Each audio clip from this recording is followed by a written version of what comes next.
안녕하십니까. 형사전문 정주섭 변호사입니다. 오늘은 성폭력 처벌법상 카메라 이용 촬영에 관해서 설명을 드리도록 하겠습니다. 오늘 그 진행의 편의상 제 앞에 두 분이 계시거든요. 이 두 분이 질문을 하시면 제가 답변을 하는 형식으로 진행을 해보도록 하겠습니다. 질문을 주시죠. 공무원들이 가끔 카메라를 사용해서 불법으로 촬영하는 경우가 가끔 있는데요. 혹시 그런 사례가 있으면 좀 말씀 좀 해주십시오.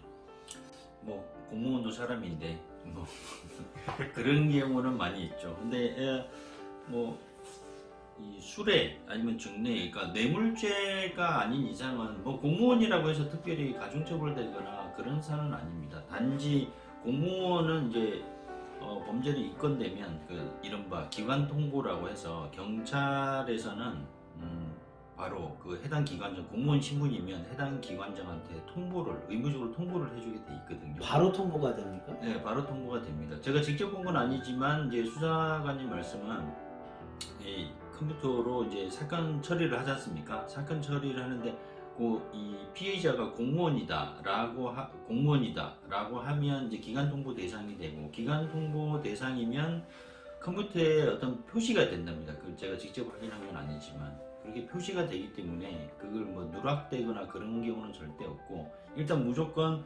공무원이 범죄로 입건이 된다 그러면 기관 통보가 이루어진다. 기관장한테 무조건 통보가 된다, 이렇게 보시면 되고, 사실 공무원 입장에서는 제일 난감한 부분이거든요. 뭐 형사처벌 같은 경우 뭐 벌금 이런 걸로 끝날 수는 있는데, 기관 통보가 되면 또 내부적으로 형사처벌은 받더라도 내부적으로 또 징계 절차가 진행이 되거든요. 징계 절차 진행되면 앞으로 인사상 불이익이 있기 때문에 공무원 같은 경우는 상당히 난감한 상황에 처할 수 있습니다. 그럼 기소유예를 받았을 경우, 벌금을 받았을 경우, 집행유예를 받았을 경우, 실형을 받았을 경우 다 달라지는 건가요? 지방공무원법이나 국가공무원법상으로는 집행유예 이상의 형을 받는다. 그러면 이제 당연히 실효가 되는 거고, 그 벌금이다라고 하면 일단 이 공무원 직책은 그대로 유지가 되는데, 문제는 방금 말씀드렸던 대로 내부 징계죠. 그 징계를 한번 받게 되면 사실상 그 공무원 신분이 유지될 때까지는 인사상 상당히 큰 불이익을 받기 때문에 내부적으로 상당히 난감해지게 되는 거고요. 그리고 요즘 성범죄는 만약에 성범죄 입건이 됐다 그러면 옛날에는 그 수사 결과를 지켜봤는데 요즘은 기다리지도 않습니다. 그러니까 이 공무원이 성범죄 입건이 됐다 그러면 결과가 어떻게 나오든 간에 일단 징계 절차가 되고 대부분 해임, 이렇게 생각하시면 됩니다. 그러니까 직에서 아예 그냥 그 직을 유지하지 못하게 한다라고 해서 일단 해임으로 처리하는 경우가 많고, 물론 그 공무원이 해임은 너무 부당하지 않느냐라고 해서 그 해임 처분 취소해 달라라는 행정소송을 제기할 수는 있는데, 그 행정소송은 어떻게 될지는 모르지만 어쨌든 그 당사자 입장에서 해임 처분을 받게 되면 사실 공직생활을 더 이상 유지할 수 없는 거나 마찬가지 처지에 놓이게 되는 거죠. 종아리 그 공무원 말 나온 김에 예. 공무원 시험을 준비하는 어쨌든 젊은 사람들이기 때문에 혈기왕성하고 그런 사람들도 이제 보면은 카메라, 요새 미디어가 많이 발전했으니까 카메라 촬영을 많이 할 텐데, 그런 분들은 이제 공무원 시험에 관련해서 걸렸을 때 좀 제재가 있을 것 같은데, 그 기간 같은 거 어떻게 돼요? 시험 자체 제재나 그런 거는 없습니다. 근데 문제는 왜 그렇게 카메라용 촬영을 하고 합격했을 때 문제가 합격했을 때가 문제되는 거. 막 열심히 공부해서 합격했는데 카메라 이용 촬영으로 근데 수사를 받거나 그렇게 했을 때 사실은 제일 문제가 되는 거죠.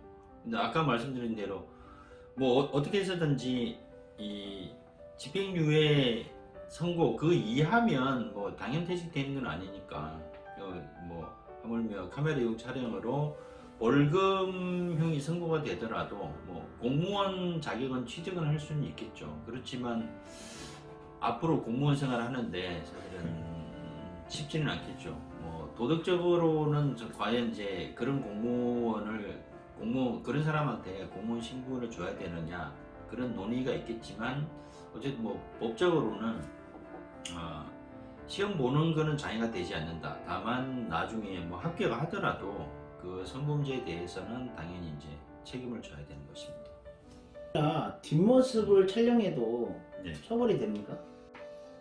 카메라 이용 촬영에서 성적 수치심을 일으킬 수 있는 신체 부위, 그게 카메라 이용 촬영죄에 해당하는데, 어떤 신체 부위를 찍었다고 해서 여기 이 부위는 무조건 되고 이 부위는 무조건 안 되고 그러지는 않습니다.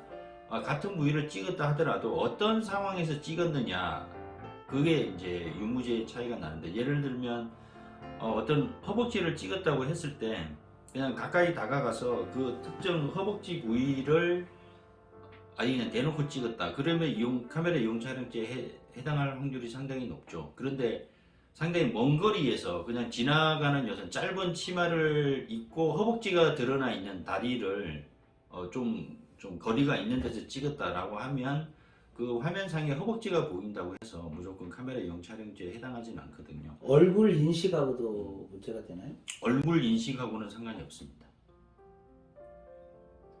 그럼 부위와 관계없이 모두 처벌이 된다는 얘기시네요, 그러면? 그 부위가 방금 말씀드린 대로 어느 부위는 된다 안 된다가 아니라 그 촬영한 뭐랄까, 그걸 뭐라고 해야 되죠? 그러니까 화면이라고 해야 되나? 촬영한 그 화면에 보이는 신체 부위를, 물론 신체 부위가 제일 중요하겠지만 그 신체 부위를 가지고 어떤 상황에서 찍었느냐, 그리고 그 촬영한 사람이 어느 정도 거리에서 어떤 의도로 찍었느냐, 그런 거를 종합적으로 고려를 하게 되거든요. 최근에 있었던 이제 대법원 판례 예를 들면 그 스키니진이라고 하죠. 여성분들 아주 그냥 몸에 딱 달라붙는 사진을 찍었는데 버스 안에서 이제 그 스키니진을 입은 여성이 내리려고 출입문 앞에 앉아 있었습니다. 근데 어떤 남성이 버스 맨 뒤에 앉아가지고, 높잖아요. 맨 뒤에 앉아가지고 그 모습을 찍었거든요. 찍어서 그 사건은 대법원까지 올라갔었는데, 대법원에서는 이거는 카메라 이용 촬영죄가 아니다 라는 판결을 선고한 적이 있거든요. 그 사람, 그러니까 결론적으로 스키니진을 찍기는 했지만 거리가 상당히 멀었고, 뭐 스키니진, 그 허벅지나 아니면 엉덩이 부분을 뭐 확대해서 찍은 것도 아니고 그냥 멀리서 그냥 전체적인 모습을 찍었기 때문에 이거는 그 카메라 이용 촬영죄가 아니다, 이렇게 판단을 했던 것입니다. 기록 같은 게 남는 거면은 네. 기록이 이제 지워지기를 바랄 분들도 이제 있을 것 같은데, 그런 뭐 기간들 있을까요? 보통 이제 전과라고 하죠. 전과는 법적으로 형의 실효에 관한 법률은 일정 기간이 지나면 전과는 그 말소하도록 돼 있거든요. 근데 법적으로는 물론 그런데 현실적으로 보면 이 경찰청에서 전과 자료를 별도로 이제 관리를 하는데, 물론 이제 이 법무부 교정국이나 이런 데서 별도 전과 자료를 관리하는 것으로 알고 있습니다. 근데 가장 일반적으로는 이제 경찰청에서 관리를 하거든요. 근데 경찰청에서는 전과뿐만 아니라 어떤 형태로든 이제 수사를 받았다 그러면 그 기록을 남겨둡니다. 평생. 그리고 죽고 나서도 그 기록은 계속 남겨둡니다. 왜냐하면 그걸 가지고 뭐 그 당사자한테 불이익을 주겠다기보다는 경찰의 입장에서는 수사 목적으로, 그래서 동종 범죄가 발생했다 그러면 피의자가 특정이 안 된다라고 했을 때는 아무래도 그 전과가 있는 사람을 위주로 수사를 해야 될 필요성이 있기 때문에, 그러니까 수사 목적으로 전과 자료를 경찰청에서는 이제 보관을 하는데, 결론적으로는 영원히 그 자료는 남는다, 이렇게 보시면 되고, 물론 뭐 전과 자료, 뭐 그냥 단순 수사 자료보다 이제 전과 자료 같은 경우는 뭐 외부적으로 공개될 일은 없으니까요. 다만 이제 어떤 특정 직에서는 이제 예를 들면 이제 뭐 공무원의 신분을 취득하는 과정에서는 당사자 동의를 얻어가지고 전과 자료를 가지고 와라, 이럴 때에는 물론 이제 동의하에 공개되는 경우가 있는데, 그렇지 않은 경우에는, 그러니까 통상적으로 직장생활을 하는 데에는 뭐 전과 자료까지 요구하는 경우는 거의 이제 없습니다.